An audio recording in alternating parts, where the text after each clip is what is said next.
إن الحمد لله نحمده ونستعينه ونستغفره ونعوذ بالله من شرور أنفسنا ومن سيئات أعمالنا من يهده الله فلا مضل له ومن يضلل فلا هادي له وأشهد أن لا إله إلا الله وحده لا شريك له وأشهد أن محمدا عبده ورسوله يا أيها الذين آمنوا اتقوا الله حق تقاته ولا تموتن إلا وأنتم مسلمون يا أيها الناس اتقوا ربكم الذي خلقكم من نفس واحدة وخلق منها زوجها وبث منهما رجالا كثيرا ونساء واتقوا الله الذي تساءلون به والأرحام إن الله كان عليكم رقيبا يا أيها الذين آمنوا اتقوا الله وقولوا قولا سديدا يصلح لكم أعمالكم ويغفر لكم ذنوبكم ومن يطع الله ورسوله فقد فاز فوزا عظيما أما بعد فإن أصدق الكلام كلام الله وخير الهدي هدي محمد صلى الله عليه وسلم وشر الأمور محدثاتها وكل محدثة بدعة وكل بدعة ضلالة وكل ضلالة في النار أعوذ بالله من الشيطان الرجيم بسم الله الرحمن الرحيم أولم يروا أنا نأتي الأرض ننقصها من أطرافها قیامت کا زلزلہ بہت بڑی چیز ہے.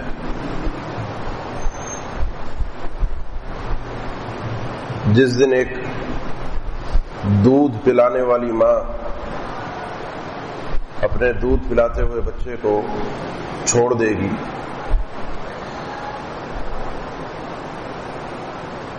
اور اس دن کی ہولناکی اور شدت کی وجہ سے ایک ماں بننے والی عورت اپنے حمل سے محروم ہو جائے گی. لوگ عجیب مدہوشی کے عالم میں ہوں گے. وما هم بسکارى ولكن عذاب اللہ شدید. وہ نشہ نہیں ہوگا, وہ مدہوشی نہیں ہوگی, لیکن بات یہ ہے کہ اللہ کا عذاب بڑا سخت ہے جس کو دیکھ کر انسان اپنے ہوش کھو دیتا ہے.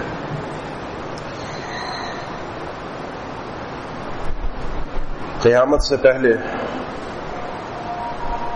اللہ تعالی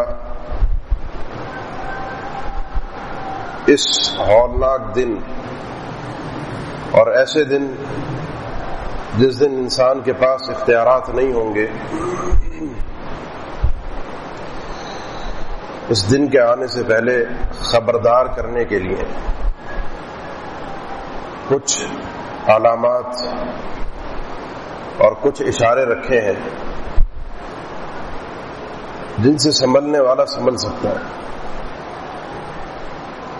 اور اس دن اپنے رب کو راضی کر کے جنت میں داخل ہو سکتا ہے.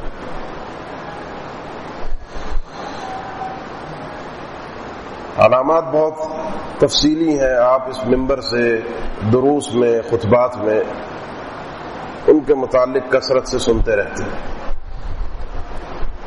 میں آج ایک بات کی طرف نشاندہی کرنا چاہتا ہوں جو اس وقت ہماری آنکھوں کے سامنے ہو رہی ہے. اس بات کو, اس علامت کو ہم دیکھ رہے ہیں لیکن محسوس نہیں کر رہے. اور یہ یاد رکھیے, یہ علامت ایسی ہے کہ جس میں دنیا, دین اور آخرت سب چیزوں کی بربادی ہے.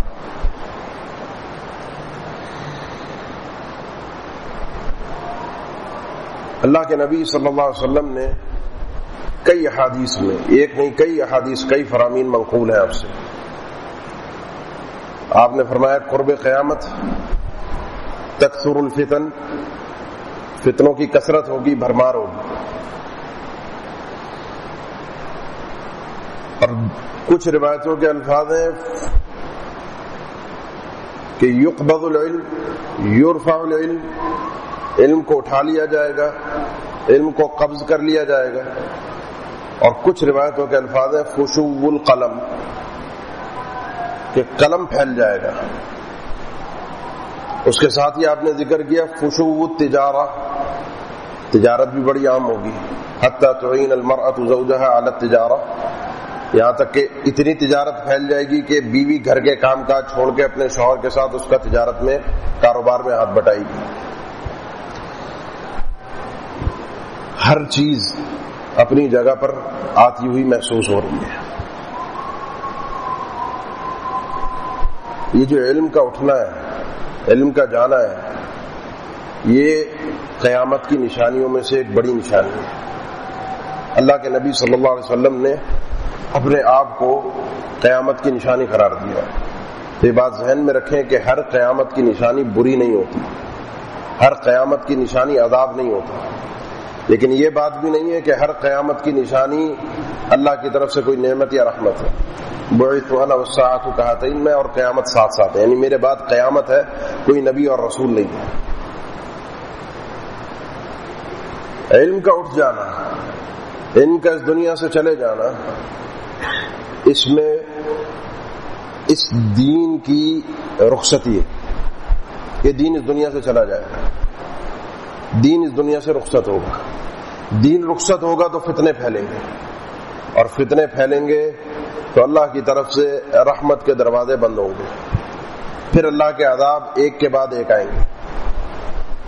اب سوال یہ پیدا ہوتا ہے کہ اللہ نے تو حفاظت کی ذمہ داری لی ہے، انا نحن نزلنا الذکر وانا له لحافظون، اس کو نازل بھی ہم نے کیا، حفاظت بھی ہم کریں گے. اس قرآن کو نازل بھی ہم نے کیا، حفاظت بھی ہم کریں گے.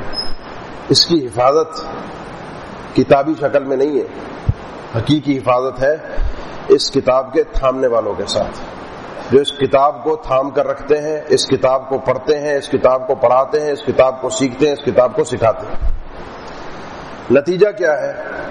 اللہ کے نبی صلی اللہ علیہ وسلم نے ارشاد فرمایا ان اللہ لا يقبض العلم انتزاعا ينتزع من قلوب العباد. یہ جو علم کا اٹھایا جانا ہے، علم کا قبض کیا جانا ہے، یہ ایسے نہیں ہے کہ اچانک آپ دیکھیں گے کتابوں سے سیاہی غائب ہو گئی. قرآن مجید آپ کھولیں گے، اندر آپ کو حروف نظر نہیں آئیں گے. یہ قرآن رہے گا، بلکہ قرآن کثرت کے ساتھ رہے گا. اس وقت صرف ایک ادارہ، ایک پرنٹنگ پریس مدینہ کے اندر مجمع ملک فہد سال کے 1 کروڑ قرآن چھاپتا ہے. ایک سال میں 1 کروڑ قرآن مجید کے نسخے ان کے پاس چھپتے ہیں. دنیا میں یہ قرآن مجید پھیل رہا ہے، دنیا میں قرآن مجید جا رہا ہے. اس کے صفحات کالے نہیں ہوں گے، سیاہی غائب نہیں ہوگی، بلکہ کیا ہوگا؟ ولیکن یقبض العلم بقبض العلماء، اللہ تعالیٰ اس علم کو اٹھائے گا، علماء کو اٹھا کر. ایک دوسری روایت میں اسی نوعیت کے جب الفاظ اللہ کے نبی صلی اللہ علیہ وسلم نے ذکر فرمایا تو زیاد رضی اللہ تعالیٰ عنہ نے فرمایا اللہ کے نبی ایسا کیسے ہوگا، یہ علم کیسے اٹھے گا؟ علم کو تو اٹھنا نہیں چاہیے. ہم قرآن مجید پڑھتے ہیں، آگے اپنی اولادوں کو پڑھائیں گے. نقرأ القرآن ونقرئ ابناءنا ويقرئ ابناؤنا ابناءهم، آگے ہماری اولاد اپنی اولاد کو، آگے نسل در نسل قرآن چلتا رہے گا اور محفوظ رہے گا. آپ نے فرمایا زیاد میں تمہیں مدینہ کا سب سے سمجھدار اور عقل مند ترین آدمی سمجھتا تھا، کیا تم یہ نہیں دیکھتے کہ یہود و نصارہ تمہارے سامنے موجود ہیں؟ ان کے پاس بھی تورات اور انجیل ہے، لیکن کیا تورات اور انجیل حقیقی شکل میں موجود ہے؟ کیا وہ دین ان کا محفوظ ہے؟ کیا ان کا دین اٹھ نہیں گیا؟ کیا ان کا دین چلا نہیں گیا؟ کیونکہ اس دین کی حفاظت نہیں ہے. اللہ تعالیٰ اس دین کو اٹھائے گا علماء کو اٹھا کر. علماء کی موت اس دین کا اختتام ہے. یہ بات اپنی جگہ مسلم ہے کہ لا تزال طائفۃ من امتی منصورین علی الحق، میری امت کا ایک گروہ، ایک جماعت ہمیشہ حق پر قائم رہے گی. اس میں علماء بھی ہوں گے، اس میں مجاہدین بھی ہوں گے، اس میں ناصحین بھی ہوں گے، یہ ساری صفات کے حاملین دنیا کے اندر موجود رہیں۔ کب تک؟ حتی یأتی امر اللہ، جب تک اللہ کا حکم نہیں آتا، اور اللہ کا حکم قرب قیامت بھی اس سے اہل علم نے مراد لیا ہے۔ عیسیٰ علیہ السلام کے دنیا میں آنے تک یہ سلسلہ باقی رہے گا، اور ان کے بعد جب دنیا فنا کی طرف جائے گی تو یہ گروہ ختم ہو جائے گا۔ یہ علماء جو ہیں ان کی موت، ان کا اس دنیا سے جانا، ہمیں یہ بھی مسائل ہوئے، ایک وائرس پھیلا، ایک بیماری پھیلی، دنیا پوری بند ہوئی، لوگ پریشان ہوئے، کاروباری حوالے سے پریشان ہوئے، نوکریوں کے حوالے سے پریشان ہوئے، معیشت کے اعتبار سے پریشان ہوئے۔ میں نے دنیا میں ہر طرح لوگوں کو ہر طریقے سے روتے ہوئے دیکھا، بہت کم لوگ ایسے نظر آئے کہ جو اس انداز میں روئے کہ یہ علماء اس دنیا سے جا رہے ہیں۔ علماء اس دنیا سے جانے کا مطلب یہ ہے کہ جو علم اس آدمی کے پاس تھا وہ چلا گیا اس کے ساتھ، وہ اگر اس نے منتقل کر دیا تو کر دیا، نہیں کیا تو اس کے ساتھ چلا گیا، اور اگر ساتھ چلا گیا تو وہ علم واپس نہیں آئے گا۔ اور یہی معنی ہے بقبض العلماء، اللہ تعالیٰ اس علم کو اٹھائے گا، علماء کو اٹھا کر۔ علماء کا جانا اس دنیا سے یہ فتنوں کی کثرت کی طرف بھی اشارہ ہے۔ یہ علماء ایسے نہیں اٹھتے، یہ علماء ہے حقیقت میں ان العلماء ورثۃ الانبیاء، یہ علماء انبیاء کے، اس امت میں علماء انبیاء کے وارث ہیں۔ پچھلی امتوں میں علماء کی جگہ انبیاء ہوا کرتے تھے، پھر ان کے رہبان ہوا کرتے تھے، پھر ان کے اپنے کچھ پیشوا ہوا کرتے تھے، لیکن زیادہ یہ ذمہ داری دین پہنچانے کی، رسول آتا اور رسول کے بعد اس قوم کے اندر انبیاء کا ایک تسلسل ہوتا ہے۔ اللہ کے نبی صلی اللہ علیہ وسلم نے فرمایا اس امت میں انبیاء نہیں ہے، انبیاء کا سلسلہ، وحی کا سلسلہ بند ہو گیا ہے، ختم ہو گیا ہے۔ اس امت میں کام علماء نے کرنا ہے، علماء اس دین کو آگے پہنچائیں گے تو پہنچے گا، ورنہ کتابیں موجود ہیں، کتابوں کی موجودگی اس علم کی موجودگی کی ضمانت نہیں ہے کہ علم باقی رہے گا۔ علم اٹھے گا علماء کے اٹھنے سے۔ مسند احمد میں صحیح اللہ کے نبی صلی اللہ علیہ وسلم کا فرمان منقول ہے، آپ نے فرمایا کہ انما مثل العلماء کمثل النجوم، علماء کی مثال ستاروں کی مانند ہے، یقتدی بہم فی ظلمات البر والبحر، کہ انسان جب اس دور میں، آج بھی آپ دیہات وغیرہ کی جانب چلے جائیں، اور اس دور میں رات کے وقت راستے اور سمت معلوم کرنے کے لیے، سمندر میں راستوں کا تعین کرنے کے لیے کس جہت میں ہم نے جانا ہے، ان ستاروں کو سامنے رکھا جاتا ہے۔ وہ ماہر تھے اس علم نجوم کے، جس کو قرآن اور شریعت نے جائز قرار دیا ہے۔ فرمایا علماء انہی ستاروں کی مانند ہے جن کو دیکھ کر لوگ سمت معلوم کرتے ہیں صراط مستقیم کی، صراط مستقیم پر چلنے کی، ورنہ بھیڑیے بہت ہیں، شیطان بہت ہے۔ اللہ کے نبی صلی اللہ علیہ وسلم نے جامع ترمذی کی حدیث ہے فرمایا کہ ایک راستہ ہے سیدھا راستہ، اس کے دونوں جانب، سیدھے راستے کے دونوں جانب دیواریں ہیں، اور دیواروں پر دروازے اور کھڑکیاں ہیں، ان دروازوں پر، ان راستوں پر، ان دروازوں پر پھر پردے لٹکے ہوئے ہیں۔ انسان چلنا شروع کرتا ہے، اس کو آواز آتی ہے سیدھے راستے پر چلتے رہنا، یہ راستہ تمہیں تمہاری منزل مقصود تک پہنچا دے گا۔ لیکن انسان ہے، اس کو ادھر ادھر جھانکنے کی عادت ہے، پتہ کروں یہاں کیا ہو رہا ہے، دیکھیں تو صحیح یہاں کون ہے، دیکھیں تو صحیح یہ کیا کہتا ہے، اس کی بات تو بڑی اچھی ہے۔ وہ پردہ اٹھتا ہے، پردہ اٹھا کر جیسے وہ دیکھنے کی کوشش کرتا ہے، ایک آواز آتی ہے پردہ مت اٹھا نہیں تو برباد ہو جائے گا، اس راستے پر نکلا تو تباہ و برباد ہو جائے گا۔ آپ صلی اللہ علیہ وسلم نے فرمایا جو سیدھا راستہ ہے یہ اسلام ہے، یہ جو تم دیواریں دیکھ رہے ہو اور ان کے اوپر جو دروازے ہیں یہ حدود اللہ اور محارم اللہ ہیں، یہاں سے راستے غلط جانب نکلتے ہیں۔ یہ جو پردے لٹکے ہوئے ہیں یہ اللہ نے ایک پردے لٹکا دیے ایک مومن کے لیے کہ جس سے وہ بصیرت کے ساتھ ان چیزوں سے بچتا رہے۔ وہ جو ایک آواز اس کو آ رہی ہے کہ سیدھے راستے پر سیدھے چلنا، یہ قرآن کی آواز ہے، اور جب پردہ اٹھا کر کوشش کرتا ہے ان حرام چیزوں میں داخل ہونے کی تو اس کا ضمیر بھی اسے ملامت کرتا ہے کہ دیکھ ادھر مت جا، اگر گیا تو برباد ہو جائے گا، ادھر گیا تو ختم ہو جائے گا۔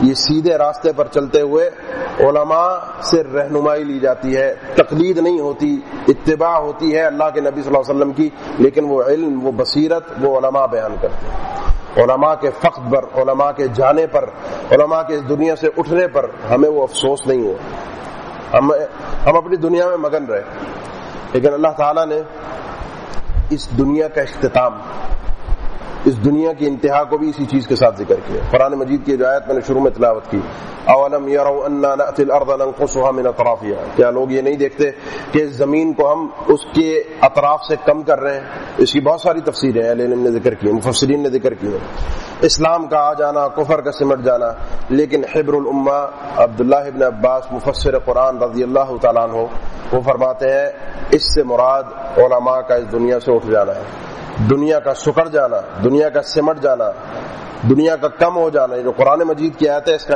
ایک معنی یہ ہے کہ دنیا سمٹے گی جب علماء دنیا سے اٹھتے جائیں گے، اور یہ سمٹتا ہوا آپ کو نظر نہیں آئے گا۔ دنیا پھیلی ہوئی ہے، یہ سمٹنا دین کا سمٹنا ہے، یہ کم ہونا دین کا کم ہونا ہے، یہ دین کم ہوتا جائے گا۔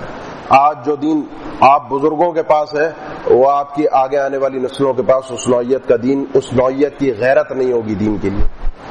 آج جو ہمارے سوال یہ ہے نا، جو میں بار بار ذکر کر رہا ہوں کہ ہمیں احساس کیوں نہیں ہو رہا اس نعمت کا، ہم اس علماء کے اٹھنے پر افسردہ کیوں نہیں ہو رہے، اس کو علامت قیامت کیوں نہیں سمجھ رہے، اس کو فتنہ کیوں نہیں سمجھ رہے؟ اس کی وجہ یہ ہے کہ ہمارے اندر سے اس غیرت کو ختم کر دیا گیا ہے، اس عزت اور احترام کو ختم کر دیا گیا ہے جو ان بڑی شخصیات کے لیے ہوتی ہے۔ کیونکہ ہمارے یہاں آج کل مساوات کے نعرے ہر طرف، آہستہ آہستہ کر کے زہر ہمارے کانوں کے اندر، جسم کے اندر، ایمان کے اندر گھولا گیا کہ اس مولوی ملا کو کیا پتا، یہ تو جاہل ملا لوگ ہیں، ان کو کیا پتا، ان جنگلیوں کو پاجامہ پہننا نہیں آتا، دنیا چاند پر پہنچ گئی ہے، یہ ممبر پر کھڑے ہو کر لوگوں کو کوئی استنجا بتا رہا ہوتا ہے، کوئی وضو بتا رہا ہوتا ہے، کوئی کلی کرنا بتا رہا ہوتا ہے، ان کو کیا پتا، ان کو تو سائنس کا نہیں پتا، ان کو تو انگلش نہیں آتی، ان کو تو دنیا کے معاملات کا نہیں پتا۔ یہ تو ایک وہ طبقہ ہے جو الحمدللہ آپ کی اس مسجد میں یا آپ کے آس پاس کے علاقوں محلوں میں نہیں ہوگا، لیکن ایک طبقہ آپ کے درمیان بھی موجود ہے جس کو ایک گھمنڈ ہے، ایک زوم ہے اپنی تجارت کا، اپنے پیسے کا، کہ مولوی ملا کے پاس تو کچھ ہے نہیں، یہ تو ہر جمعے کھڑا ہو کر چندہ مانگ لیتا ہے، پیسے مانگتا ہے، اس کا گزارا چندے سے چلتا ہے۔ اس کی کیا اوقات ہمارے معاشرے میں؟ ہمارے یہاں تو عزت کا معیار اور اوقات اور احترام تو ہے پیسے کا، جس کی جیب جتنی بھاری ہے، جس کا اکاؤنٹ جتنا مضبوط ہے، جس کے پاس جتنی جائیداد ہے، اس کو لوگ اتنا ہی بڑا سلام کرتے ہیں۔ بڑی گاڑی میں آپ ہوں، آپ کو دیکھیں کس طریقے سے لوگ راستہ دیتے ہیں، آپ کو کس طریقے سے لوگ سلام کرتے ہیں۔ ہاں، مولوی کے پاس نہیں ہے، مولوی کے پاس اگر آ بھی جائے کبھی تو لوگوں کی فوراً انگلیاں اٹھتی، کہاں سے کمایا اس نے، کہاں سے پیسہ آیا، اس کے پاس موٹر سائیکل کہاں سے آئی۔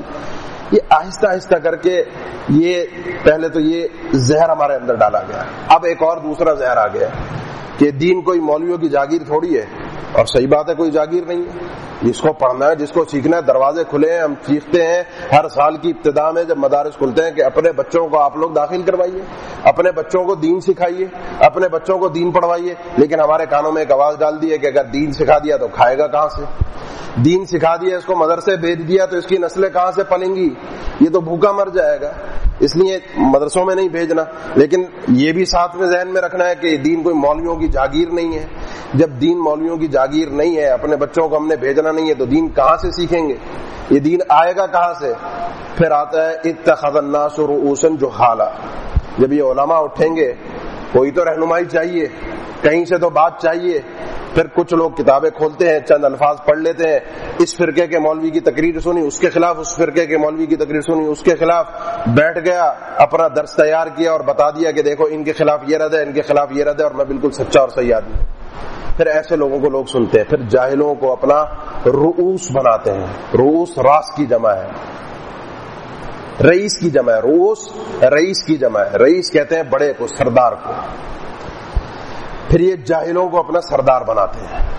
ایک عالم، عزت دار عالم غریب ہے، جیب میں زیادہ پیسہ نہیں ہے تو اس کی عزت تو نہیں ہے، لیکن ایک بولنا جانتا ہو، ساتھ میں انگلش کے 2-4 الفاظ کا اس کے پاس تڑکا بھی ہو، تھوڑی سی آپ کو سائنس کی معلومات بھی کہیں نہ کہیں سے ادھر ادھر سے جوڑ کے لا کر دے دے، نام کے ساتھ کوئی 2-4 القابات اس کے ساتھ مزید دنیا کے اعتبار سے لگ جائیں تو ہماری نظروں میں پھر وہ عزت دار بن جاتا ہے۔ وہ چٹائیوں پر بیٹھ کر پڑھنے والے، میں اپنی بات نہیں کر رہا، کراچی کے مال کی بات نہیں کر رہا، آپ باہر نکلیں، آپ دیہات میں جائیں، وہاں پر جا کر دیکھیں جو بڑے علماء ہیں جو چٹائیوں پر بیٹھتے ہیں، جو آج بھی دین سیکھ رہے ہیں، سکھا رہے ہیں، جن کو دنیا سے کوئی غرض نہیں، دنیا کی مال و متاع سے کوئی غرض نہیں، جو اپنی آخرت کی فکر کرتے ہیں، ہمارے نزدیک ان کی کوئی عزت، کوئی احترام نہیں ہے، کیونکہ ہمیں سکھایا گیا ہے کہ ہم برابری، کسی کی عزت نہیں ہے، دین میں سب برابر ہے، لہذا یہ بھی برابر ہے، میں بھی برابر ہوں، اس کی کیا اوقات کہ یہ میرے سامنے کھڑا ہو کر بات کرے؟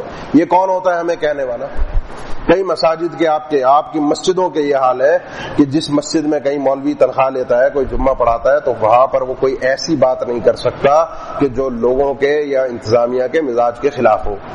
اگر ہم اتنی جرت نہیں دے سکتے، اتنی حیثیت نہیں دے سکتے، کیونکہ وہ تنخواہ لیتا ہے تو جس طرح ہمارا ایک تجارتی، میں نے ذکر کیا نا کہ ہمارے درمیان بھی وہ ہے ایک زوم ہے اپنی تجارت کا، تو تجارت میں تو ہمارا یہ ہے کہ دکان پہ جو نوکر ہے وہ مہینے کی تنخواہ لیتا ہے، اس کو تو صبح سے شام تک ہم رگڑتے ہیں، صبح سے شام تک تو ہمارے پاس کام کرتا ہے، تو اس سے تو پورا ہم نے وصول کرنا ہے۔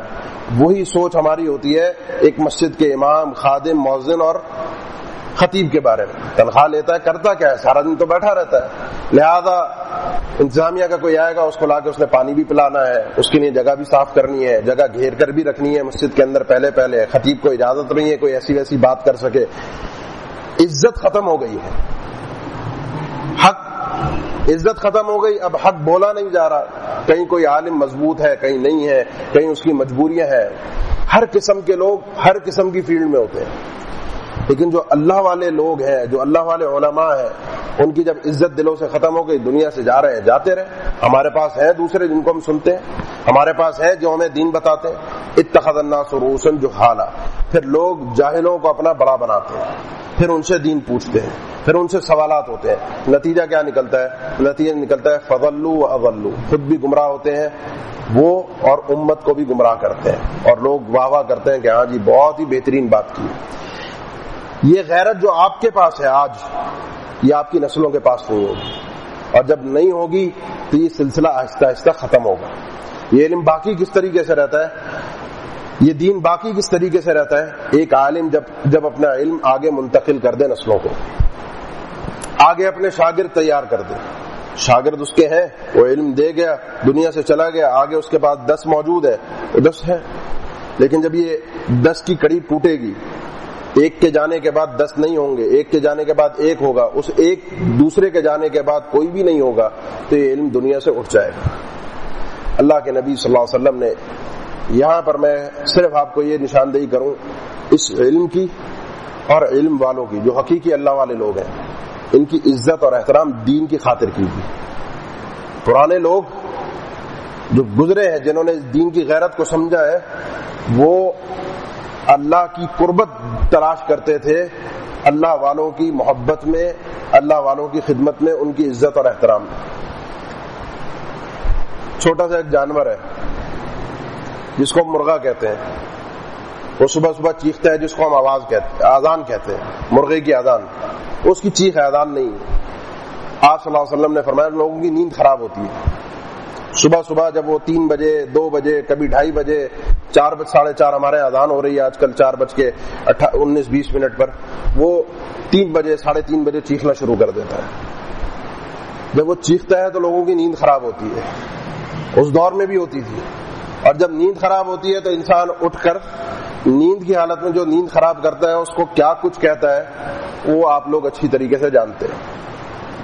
آپ صلی اللہ علیہ وسلم نے ارشاد فرمایا لا تسبوا الدیک، یہ مرغا ہے، انسان نہیں ہے، لیکن اس کے اس چیخنے پر، آوازیں نکالنے پر اس کو گالیاں مت دو، اس کو برا بلا مت کہو۔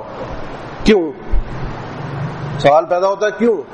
آپ نے فرمایا اس لیے کہ لوگوں کو نماز کے لیے جگا رہا ہے، اس کا یہ استحقاق ہے، اب اس کی یہ عزت ہے کہ اس کو گالی نہ دی جائے، کیونکہ لوگوں کو نماز کے لیے جگا رہا ہے۔ اس کی وجہ سے لوگ نماز کے لیے اٹھ جاتے ہیں، جب صبح ہونے لگتی ہے اسی وقت یہ چیختا ہے، اسی وقت یہ آوازیں نکالتا ہے، اور اس وقت لوگ نماز کے لیے جاگ جاتے ہیں۔ یہ تمہارا آٹومیٹک الارم ہے، اس کو گالی مت دو۔ یہ نماز کے لیے لوگوں کو بلا رہا ہے، جو لوگوں کو دین سکھا رہا ہے، جو لوگوں کو اللہ اور اس کے رسول کی بات بتا رہا ہے، جو حقیقت میں کھڑا ہو کر اذان دے رہا ہے، جو حقیقت میں لوگوں کو نماز کی طرف بلا رہا ہے، جو حقیقت میں لوگوں کے دین کی حفاظت کر رہا ہے، اس کو گالی دینا، اس کی عزت کو تار تار کرنا، محفلوں میں بیٹھ کر اپنے زعم کے مطابق، اپنے گمان اور اپنے گھمنڈ کے مطابق اپنے آپ کو سمجھ کر کچھ ان کی عزت کا ستیہ ناش کرنا، گالی بھی کہیں نہ کہیں ہو ہی جاتی ہے، کیا یہ جائز ہوگا؟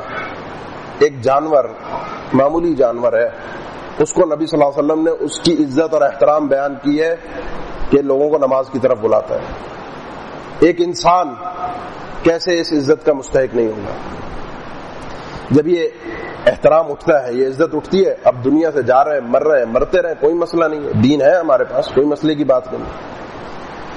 اس لیے اپنے اندر اگر دین کی اہمیت جاننا چاہتے ہیں، یہ دین والوں کے پاس ہے، کتابوں میں موجود رہے گا، علماء اٹھ جائیں گے، کتابوں میں موجود رہے گا، لیکن وہ دین، وہ علم نہیں ہوگا۔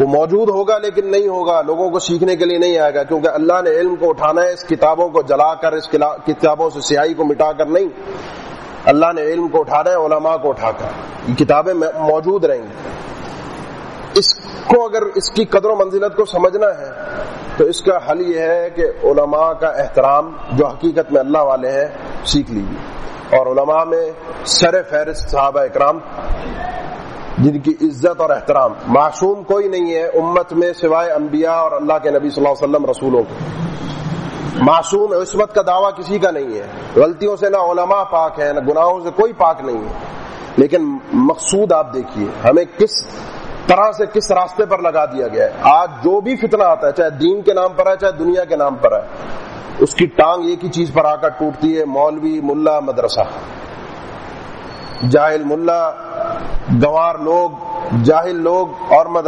مدرسے میں یہ، مدرسے میں وہ، مدرسے بند کرو، مدرسے کو یہ کرو، مدرسے کو وہ کرو۔ یہ جب آپ تیر چاروں طرف سے اٹھتے ہوئے دیکھ رہے ہیں تو آپ کی اور میری ذمہ داری بڑھتی ہے، آپ کا اور میرا کام بڑھتا ہے کہ ان کا احترام ہو، اپنی مجلسوں میں، اپنی محفلوں میں۔ نہیں کر سکتے، دل نہیں مانتا کہ ہم کسی کو عزت دیں، کوئی کم پیسے والا ہے، کوئی غریب آدمی ہے، اس کو کیسے ہم عزت دے دیں؟ کم از کم یہ کر لیں اپنی زبانوں کو بند کر لیں، نہ کریں غیبت، نہ کریں اس کی برائی، نہ کریں اس کی بے عزتی۔ امام احمد فرمایا کرتے تھے، آگے حافظ ابن عساکر دمشقی نے اس کے اوپر تعلیق بھی لگائی، امام احمد کا قول ہے لحوم العلماء مسمومہ، علماء کا جو گوشت ہوتا ہے وہ بڑا زہر آلود ہوتا ہے۔ زہر آلود ہونے کا مطلب یہ ہے، گوشت کھانے کا مطلب یہ ہے کہ علماء کی غیبت انسان کے ایمان کے لیے زہر قاتل کی حیثیت رکھتی ہے، علماء کی غیبت زہر قاتل کی حیثیت رکھتی ہے، بڑا زہر آلود گوشت ہے۔ جو اس گوشت کو سونگتا ہے، من شمہا مرض، صرف سونگتا ہے بیمار ہو جاتا ہے۔ جو یہ علماء کی غیبت ان محفلوں میں اٹھتا بیٹھتا ہے، سنتا ہے، مزے لیتا ہے، یہ مزہ اس کے ایمان کی بیمار ہونے کی نشانی ہے، اپنی حدود پر پہنچ گیا۔ ومن اکلہا مات، اور جو اس گوشت کو کھا لیتا ہے وہ مر جاتا ہے، اس کے ایمان کی موت ہو جاتی ہے۔ یہ حافظ ابن عساکر نے یہ قول نقل کیا کہ لحوم العلماء مسمومہ، علماء کا گوشت زہر آلود ہے، ان کی غیبت انسان کے لیے انتہائی نقصان دہ ہے، اس کے ایمان کے لیے۔ گوشت کھانے کا مطلب غیبت ہے۔ فرمایا من شمہا مرض، جو اس کو سونگتا ہے، ایسی محفلوں میں بیٹھتا ہے، چسکے لیتا ہے، سنی لیتا ہے، وہ بیمار ہو جاتا ہے، اس کا ایمان بیمار ہو جاتا ہے۔ اور جو کھا لیتا ہے یعنی غیبت میں پڑ جاتا ہے، وہ سمجھ لے ومن اکلہا مات، جس نے کھا لیا وہ مر گیا، اور اس کی موت ایمانی موت ہے، اب وہ دین اس کے اندر مستقر نہیں رہ سکتا۔ حافظ ابن عساکر لکھتے ہیں آگے اس کے اوپر تعلیق لگا کے، اس کو مزید بڑھاتے ہیں، کافی تعلیق لمبی ہے ان کی، کہتے ہیں اس کے درمیان وعادت اللہ معلومہ فی حد کی صدق کی اسرار العلماء، اللہ کی عادت اور اس کا طریقہ یہ بھی ہم نے دیکھا ہوا ہے، جانا ہوا ہے، پہچانا ہوا ہے تاریخ میں۔ ان لوگوں کے متعلق فی حد کی منتقصیہم، کہ جو علماء کی تنقیص کرتے ہیں، جو علماء کی محفل چادروں کو اتارتے ہیں، جو علماء کی کوئی اہمیت نہیں رکھتے، ان کو بے عزت کس انداز میں اللہ کرتا ہے یہ بھی ہم نے دیکھا ہوا ہے۔ جو حقیقت میں اللہ والے ہیں، یہ دور اٹھ جانے کا ہے، یہ دور جا رہا ہے، علم اٹھ رہا ہے۔ لہذا جہاں ہمیں بہت ساری چیزوں کا ان ایام میں غم رہا، تکلیف رہی، پریشانی رہی، ہمیں اپنے کاروبار کی، معیشت کی، بیماریوں کے حوالے سے، صحت کے حوالے سے، گھریلو مسائل، سینکڑوں مسائل آئے، وہاں اگر ایک مومن تھا تو اس کی غیرت تھی ایمان پر کہ میرا ایمان کس طریقے سے محفوظ رہے گا۔ قیامت قریب ہے، قیامت بہت قریب ہے، یہ اللہ کے نبی صلی اللہ علیہ وسلم نے اپنے دور میں فرمایا تھا۔ قیامت بہت قریب ہے، کب آئے گی کسی کو نہیں پتا۔ لیکن اشارے آ رہے ہیں، لیکن علامات آ رہی ہیں، لیکن اندازے ہو رہے ہیں کہ آنے والی ہے۔ ایک کے بعد ایک ایسی لڑی کے ساتھ اب یہ چیزیں پوری ہو رہی ہیں کہ انسان واقعتاً دنیا میں ہی مدہوش ہو گیا ہے، اسے پتہ نہیں چل رہا، ایسا اندھیرا چھا گیا ہے جس کو اللہ کے نبی صلی اللہ علیہ وسلم نے فتنوں کا اندھیرا قرار دیا تھا، جس میں انسان کو اپنا ہاتھ بھی نہ دکھائی دے، پتہ بھی نہ چلے کہاں جا رہا ہے، کیا کر رہا ہے۔ تموج کموج البحر، یہ فتنے ایسے آئیں گے، سمندر کی لہریں ایک کے بعد ایک کے بعد ایک ختم نہیں ہوگی، اوپر سے دوسری نہیں ہوگی، تیسری، اور ایک کے بعد ایک گہری اور اونچی اور بڑی، جس میں انسان کو سنبھلنے کا موقع نہیں ملے گا۔ کسی ایک سرمایہ کی اگر حفاظت کرنا چاہتے ہیں، کسی ایک ایسی چیز کو اپنے پاس باقی رکھنا چاہتے ہیں، وہ ہے ایمان، اور ایمان کی سلامتی جڑی ہوئی ہے ایمان والوں کے ساتھ تعلق سے۔ اللہ تعالیٰ سمجھنے کی توفیق دے۔ اقول قولی ھذا واستغفر اللہ لی ولکم وآخر دعوانا الحمد للہ رب العالمین۔ الحمد للہ علی احسانہ والشکر لہ علی توفیقہ وامتنانہ، واشہد ان لا الہ الا اللہ وحدہ لا شریک لہ تعظیما لشأنہ، واشہد ان محمدا عبدہ ورسولہ الداعی الی رضوانہ صلی اللہ علیہ وعلی آلہ واصحابہ واخوانہ وسلم تسلیما کثیرا۔ اما بعد، صحابہ اکرام اللہ کے نبی صلی اللہ علیہ وسلم کے ساتھ چلتے پھرتے، اٹھتے بیٹھتے، سیکھتے سکھاتے ایک زندگی گزارتے رہے، اور کبھی ان کے ذہنوں میں یہ نہ آیا کہ آپ صلی اللہ علیہ وسلم ہمارے درمیان موجود نہیں رہیں گے۔ کوئی وقت ایسا بھی آئے گا کہ جب کوئی اور آپ کے مصلی پر کھڑا ہوگا، کوئی اور قیادت کرے گا، اور کوئی اور ہمیں کہیں لے کر جائے گا، کسی اور کی قیادت میں جہاد ہوگا۔ لیکن وہ وقت آیا، اور وہ وقت ایسا تھا کہ ایک ان کے لیے قیامت بن کے ٹوٹا۔ یقین نہیں آیا انہیں کہ اللہ کے نبی صلی اللہ علیہ وسلم اس دنیا سے جا سکتے۔ کئی لوگ ایسے تھے جن میں سر فہرست عمر ابن خطاب رضی اللہ تعالیٰ عنہ کا نام ہے، بات سے آپ اچھی طرح واقف ہیں۔ اس جھٹکے میں سنبھلنے کے لیے جو سامنے آیا وہ شخصیت ابو بکر رضی اللہ تعالیٰ عنہ۔ انہوں نے قرآن کی آیات پڑھی، وہ قرآن موجود تھا، سب کے پاس تھا۔ یہ موجودگی علم کی کتابوں کے اندر کافی نہیں ہے۔ ایسے فتنوں کے ٹائم پہ، ایسے دھچکے کے ٹائم پہ، ایسے وقت پر جب انسان اپنے ہوش و حواس کھونے لگے اور ایمان متزلزل ہونے لگے، اس وقت کسی ایک ایسے آدمی کی ضرورت ہوتی ہے جو آ کر قرآن و حدیث ہمارے دماغوں میں ڈال دے، قرآن و حدیث ہمیں سکھا دے، بتا دے، وہی آیات جو ہم نے سنی ہے، وہی احادیث جو ہم جانتے ہیں، لیکن ان کو ایک انداز سے، ایک پرائے کے ساتھ موقع کی مناسبت سے بتا دے، تو ہمارے لیے وہ سنبھلنے میں قرآن و حدیث سہارا بن جاتا ہے۔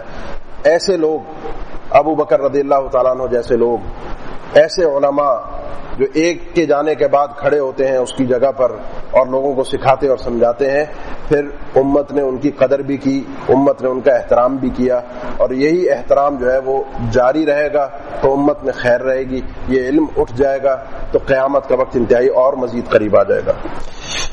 یہ اعلانات ہیں آپ کے اس ہفتے، انشاءاللہ آپ کے جو اعلان کے لیے وہ شیخ محترم ارشد علی صاحب جو آپ کے یہاں آتے بھی رہتے ہیں بعض اوقات خطبے کے لیے، کرنگی میں ہوتے ہیں، ان کا اپنا ادارہ ہے مسجد بیت الحق کرنگی 4 نمبر پر۔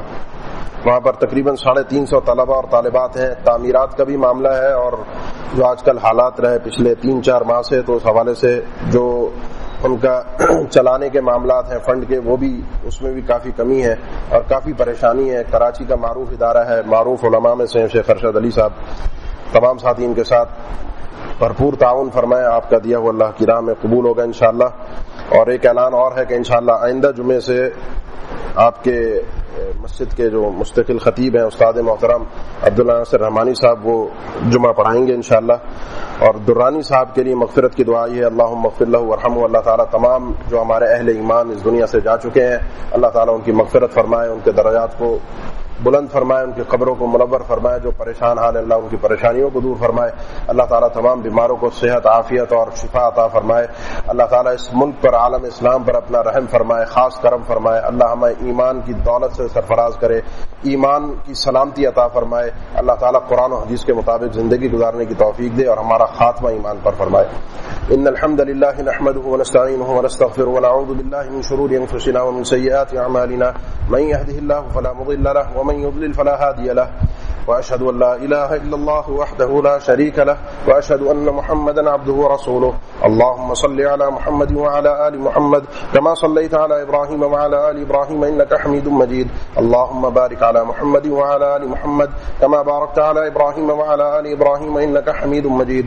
عباد الله، إن الله يأمر بالعدل والإحسان وإيتاء ذي القربى وينهى عن الفحشاء والمنكر والبغي يعظكم لعلكم تذكرون. فاذكروا الله الجليل يذكركم واشكروه على آلائه ونعمه يزدكم ولذكر الله أكبر والله يعلم ما تصنعون.